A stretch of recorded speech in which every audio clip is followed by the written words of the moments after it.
Welcome class. This is Principles of Management ATD Level 2 and it's an August 2022 paper.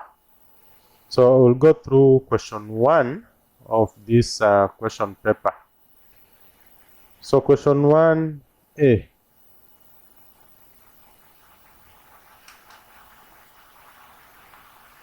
Sorry for that. Question 1A. Summarize 4 external forces that could influence the already established plans in an organization. 4 external forces that could influence the already established plans in an organization. This is a question that requires the PESTEL model. PESTEL is a model that is used to, to analyze the external environment. So it has basically the external forces that can influence any business, and to a great extent now we are talking about the plan, because businesses are run by plans. So PESTEL is a model that stands in for the political factors. We have the economical factors. We have the socio-cultural factors. We have the technological factors. We have the ecological factors, and we also have the legal factors. So these are the 4 external forces that could influence the already established plans in an organization. For example, political forces, we talk about things like these election violence, or we have these things like demonstrations. Of course, they can influence the plans of an organization, because like demonstrations, we can go some days without operations, which will heavily impact on the revenue generation or operations in general of the organization, and that goes a long way in affecting the plans of the organization. Economical factors, we talk about things like interest rates, exchange rates, inflation. Generally, we can talk about the monetary policies, and we can also talk about the fiscal policies. Fiscal policies emanate from the government, monetary policies from the Central Bank of Kenya. So policies that emanate from the government, we talk about things like taxation, talk about things like subsidies. These are things that can affect the plan anytime. For example, if the taxation rates change, they can affect the plans of the organization. Subsidies, when the government chooses to offer subsidies or to do away with subsidies, then it can go a long way in affecting the plan of the organization. Interest rates, an increase in interest rate might also affect negatively or positively, depending with the nature of the business. Those are some of inflation, recession or deflation. Those are things, they are all economical, and they go a long way in influencing the plans of the organization. Socio-cultural factors, we talk about things like the income distribution of the people. We talk about the population, generally the demographics. We talk about the lifestyle. These are things that can affect the plan of an organization. Income distribution, if the per capita income drops of people, the amount of income that they're ready to spend drops. Of course, it will influence their purchasing power, and that will go a long way in determining how their living standards. And the population, demographics, population, we're talking about age, we're talking about things like the class of people. We're talking about basically what defines the population, gender, lifestyle. Can talk about things like for cultural, we can talk about things like taboos. We can talk about things like culture, but things like beliefs. But this should, of course, come after the plans have already been developed. Otherwise, if they were there before the plan is developed, then the plan needs to have captured them, or to have catered for them. But if there is a change in the taboos, there's a change in the beliefs, there's a change in the lifestyle, there's a change in the population demographics after the plan had already been developed, then it means they will go a long way in influencing the already established plans because they were not factored in the first place. Then we have technological. Of course, this we are talking about new technology emerging or obsoleteness of the existing or the existing technology, or we talk of things like depletion, wear and tear in the group. All those things. We could have already established a plan, thinking that, or rather basing on the technology that we have. But immediately after we have adopted that plan, possibly a new technology emerges and it renders the previous technology which we had obsolete. So you see, at the end of the day, we will be producing things that are not possibly needed in the market, or that are of a lower quality as in relation to what the market requires. And so that can go a long way in determining the market, or determining the revenues that we are going to generate as a business, because possibly the quality of or the standard of our produce will not match the competitors' standards, and that can affect our revenue flow. Ecological factors, we talk about things like, especially the climate change. We talk of deforestation, afforestation, talk about pollution, and under pollution we have air pollution, we have noise pollution, so many things. So yes, we might have had a very good plan, but we didn't factor in these things, or in the process of effecting the plan, we realize that there is extensive damage to the environment in terms of pollution, and that can go a long way in affecting our already established plans. Or anything can happen. We talk about noise pollution, air pollution, water pollution, soil pollution. We talk about climate change. We talk about deforestation, afforestation, deforestation. These are things that might just come in the process, like our sewage system. How do we dispose it off? They might come in the process of implementing the plan, and might end up affecting our plan, either negatively or positively, depends. Then we have the legal factors. Here we are talking about the laws. For example, the minimum wage law. This one can be revised anytime, and it can affect the plan that we had, where the government maybe sets the minimum wage at a certain level, which we had not planned for.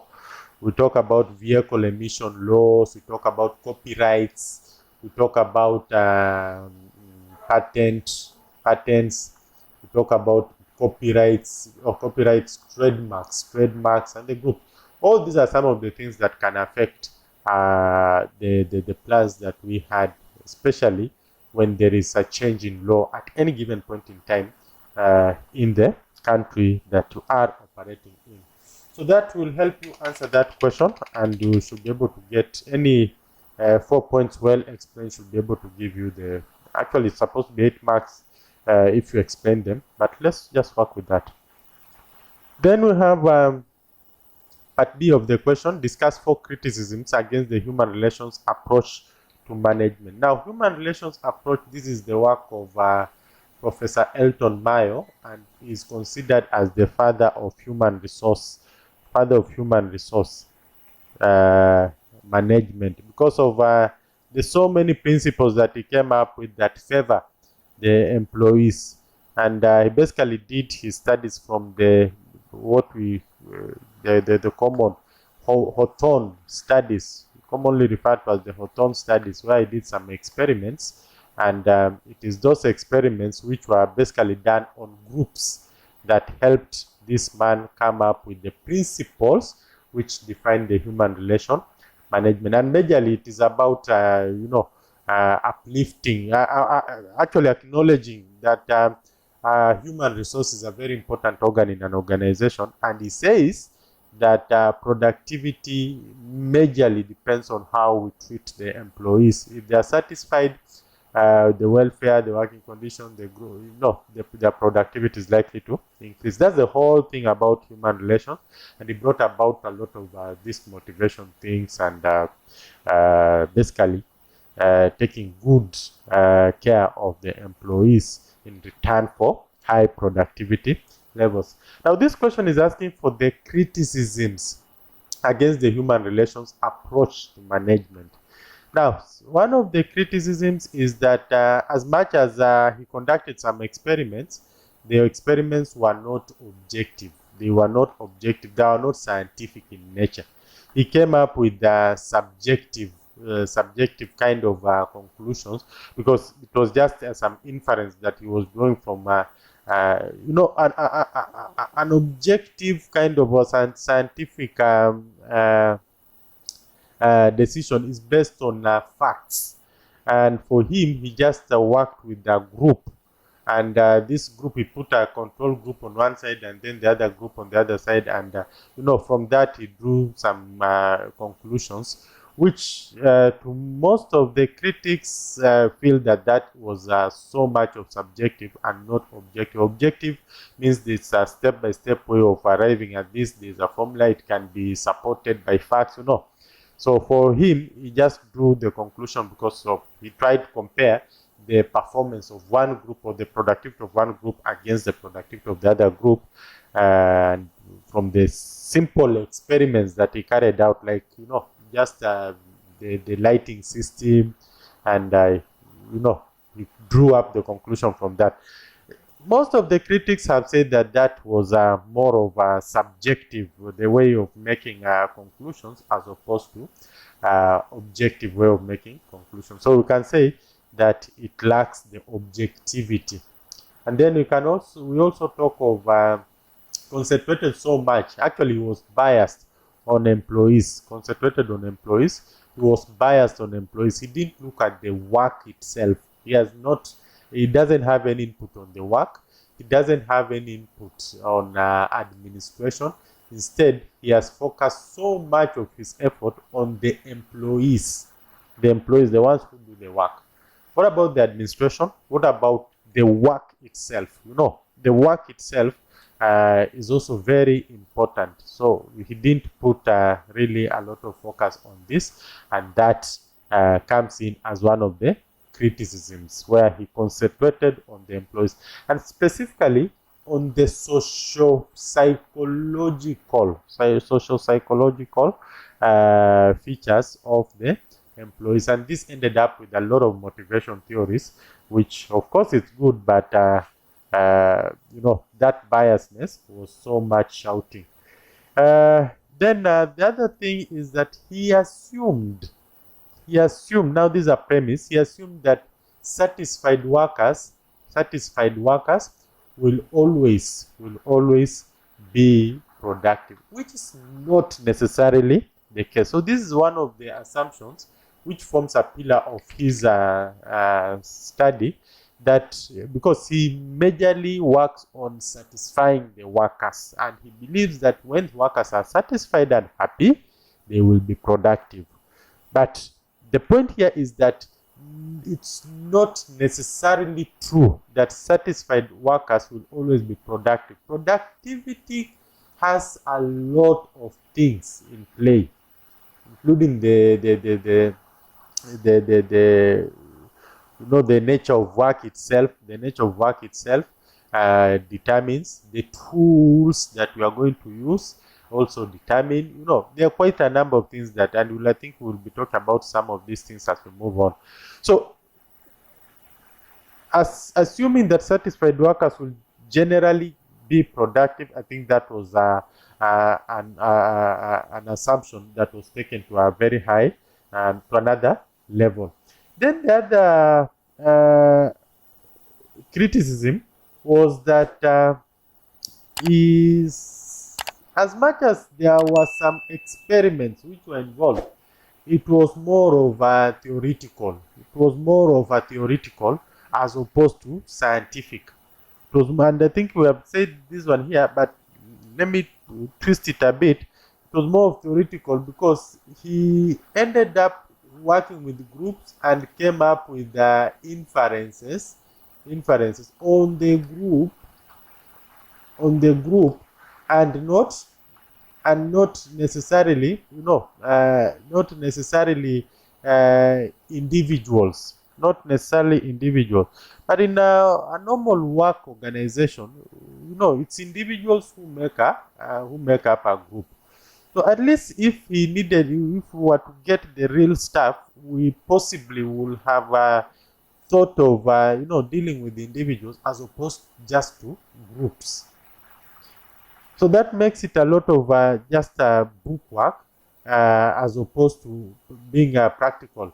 I think if you can compare this with the Frederick Taylor's scientific theory, where he really observed people working, and he came up with standardized way of doing things, training, selection, then you will see the theoretical perspective of Elton Mayo. That is the whole point about that theoretical, and some critics have actually said that it's more of theoretical than practical.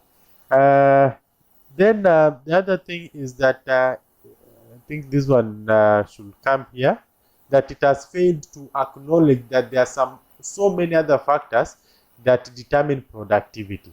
I think we can group that one under this. Okay, let's just have it as a point that there are so many other factors. There are so many other factors that will determine what? Productivity. So many other factors like PESTEL, like the SWOT of the organization, which may not necessarily go back to the employees, because for him it was about productivity and he ended up concentrating on the employees. And what we are saying here as a critique is that there are so many other factors that I think this point might be even related to this one and possibly this one. So let's work with these four. That it was subjective, then concentrated so much on employees, forgetting that there are so many other factors that determine productivity. That one now comes in correctly. And then that he assumed that the satisfied workers will always be productive, which is not necessarily the case. And then his work proved to be so much of theoretical than practical, especially when he just came up with we work with the groups as opposed to even individuals. Yet in the organizations, especially today, we talk about individuals. Okay, so those are the four criticisms that we can raise. Then let's look at the next question. Analyze 4 reasons why an organization develops organizational structure. Analyze 4 reasons why organizations develop organizational structure. When I see structure, there are some things that just come into my mind, and this will form the reasons. They just flow into my mind. Number 1, responsibility and accountability. These will just come automatically because they are the effects of structure. We talk about resource allocation, and here we are talking about things like power, we are talking about things like authority, we are talking about the tools of work. These are things that will just flow. We are talking about the report to kind of structure, a structure, or the communication network, flow of communication. These are things that will just come the moment structure is mentioned anywhere. We talk about things like delegation. Delegation will come in here. We talk about things like decision making, and the power to make decisions. That will also feature here. We talk about things like what else? The positions. Of course, job description will flow from there. Job description, which will help determine the responsibility. So job description. We also, I think these are some of the things that will come in my mind. Immediately I see the word structure. Now, let's look at, let's go back to the question. Analyze 4 reasons why an organization develops its organizational structure. Number 1, I will say order. Order. Because organization structure will help us to know who is supposed to do what position he occupies, what decisions he can make, the decision-making hierarchy,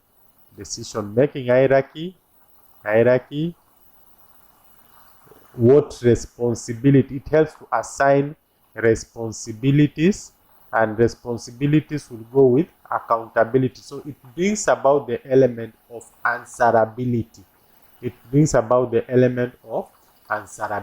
Which is very important. If we don't have answerability, I'm answerable for this. I know these are my responsibilities and I'm answerable to so and so. I'm supposed to give feedback to so and so. And it also enhances communication. Because there's a framework of communication. You are supposed to report to this is supposed to report to this is supposed to report this, and it goes on like that. And from the duties and responsibilities, we can easily achieve the objectives and goals of the organization. And it also helps people to work together as a team. You can only work as a team when everybody knows the role he or she is supposed to play in an organization. Otherwise, if all of us are all over, then it becomes very almost impossible for us to play as a team. And of course, there is a transparency on who is supposed to do what, and this ensures that jobs are actually done. We talk about smooth flow of work, especially when it's very clear that my mandate starts from here and stops at this point, and somebody else's mandate starts from here and stops at this point. And that is gained by the structure, because everybody in the structure will be assigned a position, will be given the tools of work for that particular position, will be given the jobs, the job description, the jobs he's supposed to handle by virtue of occupying that position. He will be told the person who he is answerable to. That's accountability. He will be, he will know the subordinates who are supposed to possibly deliver a certain set of deliverables to him, so that he can also deliver to the other person. This question, there are so many reasons. Actually, the organizational structure, very important in planning, very important in decision making, very important in communicating, very important in planning for our staffing needs, very important in coordination. All those managerial functions are actually supported to a greater extent by the structure of the organization. And so we can have so many points. Go with these ones. These ones will give you the 8 marks. Thank you. Let's meet in the next question. That should be question 2. Thank you.